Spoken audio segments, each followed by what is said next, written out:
Fala, leitores da Bíblia, graça e paz, tudo bem com vocês? Hoje vamos ler Jeremias 43 e 44 e vamos ler também Apocalipse 12. Já estamos aí na reta final do livro de Jeremias, agora ele é levado ao Egito. Quando Jeremias acabou de falar a todo o povo todas as palavras do Senhor, o Deus deles, palavras todas com as quais o Senhor, o Deus deles, o havia enviado ao povo, Azarias, filho de Osaías, Joanã, filho de Careá, e todos os homens orgulhosos disseram a Jeremias: É mentira isso que você está dizendo. O Senhor, nosso Deus, não o enviou a dizer: Não entre no Egito para morar. Baruque, filho de Nerias, é que está incitando você contra nós, para nos entregar nas mãos dos caldeus, a fim de nos matarem ou nos exilarem na Babilônia. Assim, nem Joanã, filho de Careá, nem os capitães dos exércitos, nem o povo todo, obedeceu à voz do Senhor para ficarem na terra de Judá. Pelo contrário, Joanã, filho de Careá, e todos os capitães dos exércitos reuniram todo o remanescente de Judá, que de todas as nações para as quais haviam sido dispersas tinham voltado para morar na terra de Judá. Isto é, reuniram os homens, as mulheres, as crianças, as filhas do rei e todos os que Nebuzaradão, o chefe da guarda, tinha deixado com Gedalias, filho de Aicão, filho de Safã, bem como o profeta Jeremias e Baruque. Levaram também, filho de Nerias, e entraram na terra do Egito, desobedecendo a voz do Senhor, e chegaram até Táfilis. Jeremias não teve o que fazer, ele foi levado com todo esse pessoal aí. Então a palavra do Senhor veio a Jeremias em Táfilis, dizendo: Pegue algumas pedras grandes e enterre-as na argamassa do pavimento que está à entrada do palácio de Faraó, em Táfilis, à vista de homens judeus, e diga-lhes: Assim diz o Senhor dos Exércitos, o Deus de Israel: Eis que eu mandarei vir Nabucodonosor, rei da Babilônia, meu servo, e porei o seu trono sobre estas pedras que enterrei. Ele estenderá a sua tenda real sobre elas. Virá e destruirá a terra do Egito. Quem é para a morte vai para a morte, quem é para o cativeiro vai para o cativeiro, e quem é para a espada vai para a espada. Porá fogo nos templos dos deuses do Egito e os queimará, levando cativos os ídolos. Limpará a terra do Egito, assim como um pastor tira os piolhos da sua própria roupa e sairá dali em paz. Quebrará as conquistas, as colunas de Bet-Semes na terra do Egito e queimará os templos dos deuses do Egito. Então aquele pessoal foi para lá, para o Egito, tentando encontrar refúgio, segurança. Chegando lá, Deus, como sempre fez com Jeremias, fala para ele fazer uma encenação simbolizando o que iria acontecer. E a promessa é que ali onde ele coloca aquelas pedras, o próprio Nabucodonosor viria e estabeleceria ali o seu trono, o seu reino, iria acabar com o Egito. Capítulo 44. Palavra que veio a Jeremias a respeito de todos os judeus, moradores da terra do Egito, em Migdol, em Táfnis, em Mênfis e na terra de Patros. Eles já tinham se espalhado por essas cidades, por essas regiões, e vem a palavra de Deus para eles. Assim diz o Senhor dos Exércitos, Deus de Israel: Vocês viram todo o mal que fiz cair sobre Jerusalém e sobre todas as cidades de Judá. Eis que hoje elas estão em ruínas e ninguém mora nelas, por causa da maldade que fizeram, para me provocarem a ira, indo queimar incenso e servir outros deuses que nem eles, nem vocês, nem os pais de vocês haviam conhecido. Sempre de novo eu lhes enviei os meus servos, os profetas, para lhes dizer: Não façam esta coisa abominável que eu detesto. Mas eles não quiseram ouvir, nem atenderam para se converterem da sua maldade, para não queimarem incenso a outros deuses. Por isso derramou-se a minha indignação e a minha ira, que se acenderam nas cidades de Judá e nas ruas de Jerusalém, fazendo com que ficassem arrasadas e em ruínas, como hoje se vê. E agora, assim diz o Senhor, Deus dos exércitos, o Deus de Israel: por que estão fazendo esse mal tão grande contra vocês mesmos, eliminando do meio de Judá homens e mulheres, crianças e aqueles que ainda mamam, de modo que não lhes fique nenhum remanescente? Por que vocês se irritam com as obras de suas mãos, queimando incenso a outros deuses na terra do Egito, aonde vieram para morar? Por que vocês querem ser eliminados e se tornar objeto de maldição e de deboche entre todas as nações da terra? Será que vocês já esqueceram as maldades dos seus pais, as maldades dos reis de Judá, as maldades das suas mulheres, as maldades que vocês mesmos fizeram e as maldades que as mulheres de vocês fizeram, maldades cometidas na terra de Judá e nas ruas de Jerusalém? Não se humilharam até o dia de hoje, não temeram, não andaram na minha lei, nem nos meus estatutos que pus diante de vocês e dos seus pais? Portanto, assim diz o Senhor dos Exércitos, o Deus de Israel: eis que voltarei o meu rosto contra vocês para trazer desgraça e para eliminar todo o povo de Judá.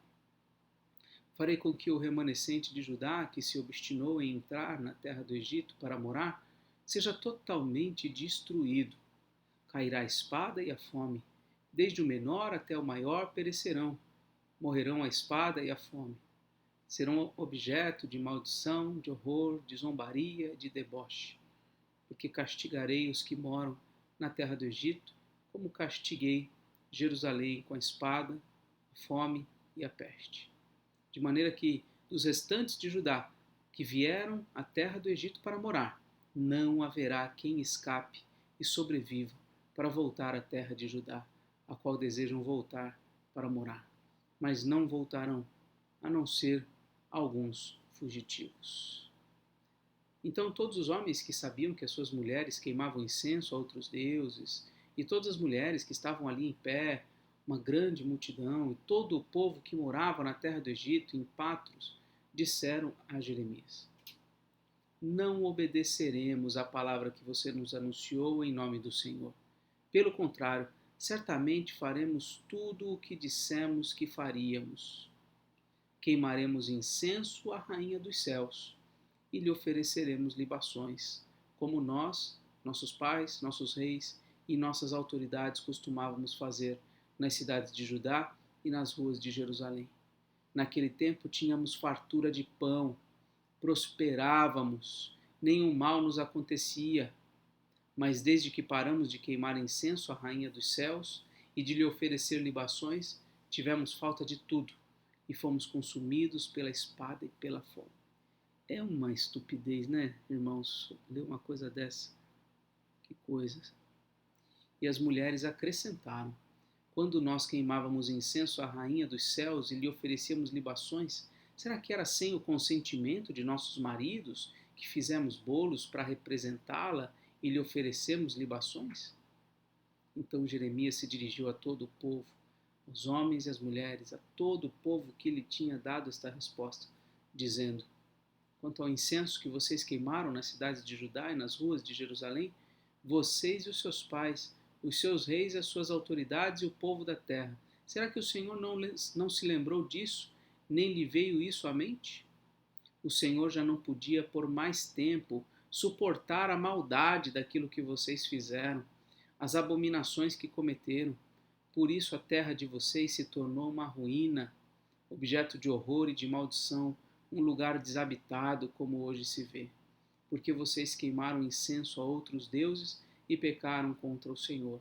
Não obedeceram à voz do Senhor e não andaram na sua lei, nos seus estatutos, nos seus testemunhos. Foi por isso que lhe sobreveio este mal, como hoje se vê. Jeremias disse mais a todo o povo e a todas as mulheres: escutem a palavra do Senhor, todos vocês do povo de Judá que estão na terra do Egito. Assim diz o Senhor dos Exércitos, o Deus de Israel: vocês e as suas mulheres não somente declararam com a boca, mas também cumpriram com as suas mãos os votos que fizeram, a saber, certamente cumpriremos os nossos votos que fizemos de queimar incenso à Rainha dos Céus e de lhe oferecer libações. Pois bem, confirmem os votos que fizeram. Sim, cumpram o que prometeram, mas escutem a palavra do Senhor. Todos vocês do povo de Judá que vivem na terra do Egito, eis que eu juro pelo meu grande nome, diz o Senhor, que o meu nome nunca mais será pronunciado por ninguém de Judá em toda a terra do Egito, dizendo, tão certo como vive o Senhor Deus, eis que vigiarei sobre eles, para mal e não para bem. Todos os de Judá que estão na terra do Egito serão consumidos pela espada e pela fome, até que não fique ninguém. Os que escaparem da espada voltarão da terra do Egito, a terra de Judá, poucos em número, e todo o remanescente de Judá que veio à terra do Egito para morar, ficará sabendo qual foi a palavra que se cumpriu, a minha ou a deles. Este é o sinal que dou para vocês de que eu os castigarei neste lugar, diz o Senhor, para que saibam que as minhas palavras certamente se cumprirão contra vocês para mal. Eis o sinal, diz o Senhor. Eu entregarei o faraó Ofra, rei do Egito, nas mãos de seus inimigos, nas mãos dos que querem matá-lo, assim como entreguei Zedequias, rei de Judá, nas mãos de Nabucodonosor, rei da Babilônia, que era seu inimigo e procurava tirar-lhe a vida. Muito triste ver essa rebeldia tão escrachada do povo, né? Agora vamos a Apocalipse 12. Nós estamos iniciando agora uma sessão nova, a sessão 4, quarta sessão, que vai do capítulo 12 ao 14. Serão 3 capítulos nessa sessão.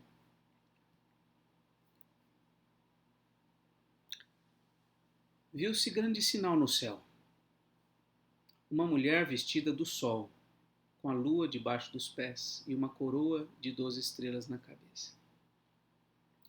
A mulher estava grávida e gritava com dores de parto, sofrendo tormentos para dar à luz. Viu-se também outro sinal no céu, e eis um dragão grande, vermelho, com 7 cabeças e 10 chifres, e nas cabeças 7 diademas. A sua cauda arrastou a terça parte das estrelas do céu, as quais lançou para a terra.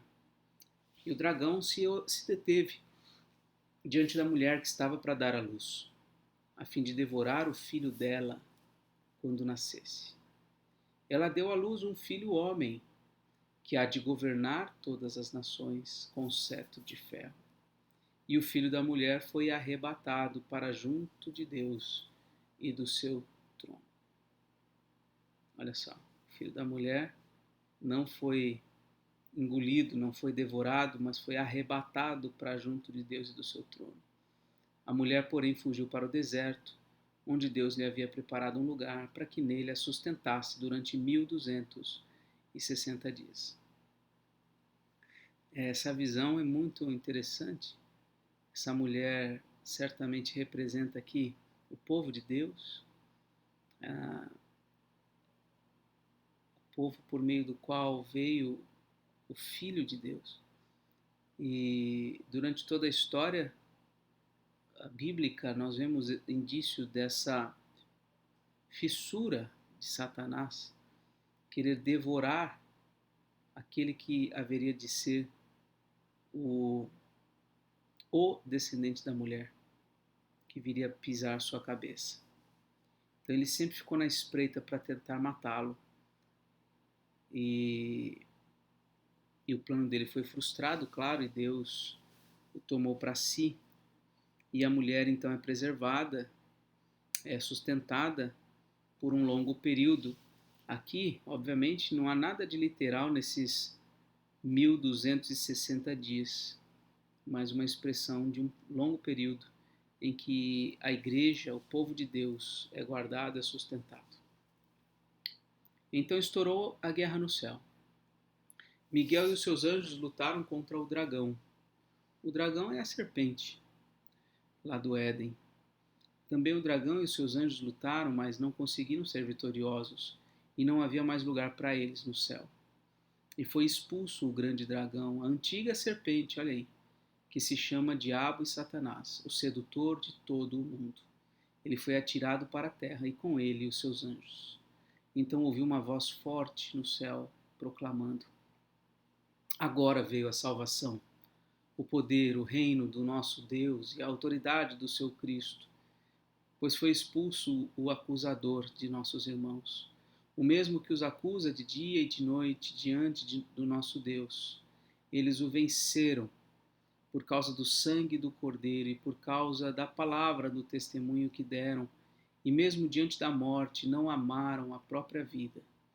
Por isso, alegrem-se, ó céus, e vocês que neles habitam, ai da terra e do mar, pois o diabo desceu até vocês, cheio de fúria, sabendo que pouco tempo lhe resta. Essa visão parece indicar que antes o diabo estava ainda no céu, de alguma maneira ainda tinha uma relação mais próxima com os anjos, mas nesse momento em que o Filho do Homem, o Filho de Deus, ele é arrebatado para junto de Deus e do seu trono. Então essa guerra no céu acontece e Miguel e seus anjos prevalecem contra Satanás, e Satanás ele sai então da esfera celestial e passa para a terra, ele com os seus anjos, é o que diz aqui. E aí, ai da terra e do mar, pois o diabo desceu até vocês cheio de fúria, sabendo que pouco tempo lhe resta. Então é como se a partir do momento que Cristo subiu, o diabo desceu e ele então está com muita fúria, buscando macular toda a obra de Deus, desonrar o Criador, fazer tudo possível contra o povo de Deus. Quando o dragão viu que tinha sido atirado para a terra, perseguiu a mulher que tinha dado à luz o Filho do Homem. Então ele não tem como perseguir a Deus, ele não tem como prevalecer contra os anjos de Deus, então ele persegue a igreja. Mas foram dadas à mulher as duas asas da grande águia, para que voasse para o deserto, para o seu lugar, aí é onde é sustentado durante um tempo, tempos e metade de um tempo, fora do alcance da serpente. Então a serpente lançou da boca água como um rio atrás da mulher, a fim de fazer com que ela fosse arrastada pelas águas. A terra, porém, socorreu a mulher, abriu a sua boca e engoliu o rio que o dragão tinha lançado da sua boca. O dragão ficou irado com a mulher e foi travar guerra com o restante da descendência dela. Ou seja, olha aí, os que guardam os mandamentos de Deus e têm o testemunho de Jesus. E o dragão se pôs em pé sobre a areia do mar. Então aqui é o ponto que a gente para.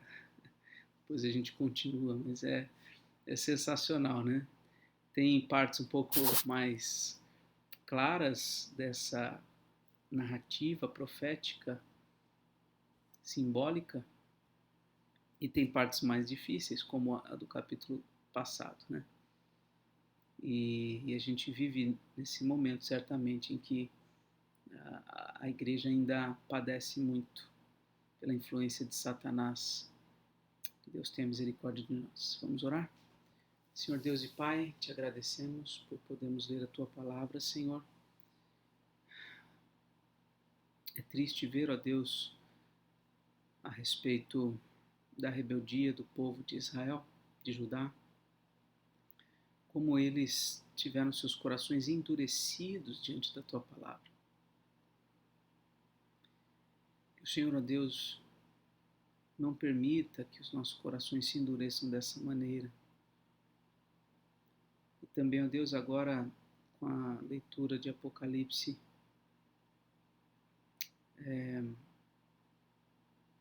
são coisas assim fantásticas, histórias espetaculares que aqui nos são narradas, mas certamente tudo isso encontra um significado real e presente no mundo hoje. Nós, Igreja do Senhor, nós que procuramos guardar os mandamentos do Senhor e manter o testemunho de Jesus, nós somos muito atacados por Satanás de diversas formas. Ele quer nos destruir para desonrar o Senhor. Mas seja a tua força conosco. Acampa com os teus anjos ao nosso redor, nos livra e nos protege de todo o mal, Senhor. Guarda o teu povo e nos abençoa, nos ajuda a perseverar nos teus caminhos. Assim pedimos e oramos em nome de Jesus. Amém. Muito bem, que Deus abençoe vocês, um forte abraço e até mais, se Deus quiser.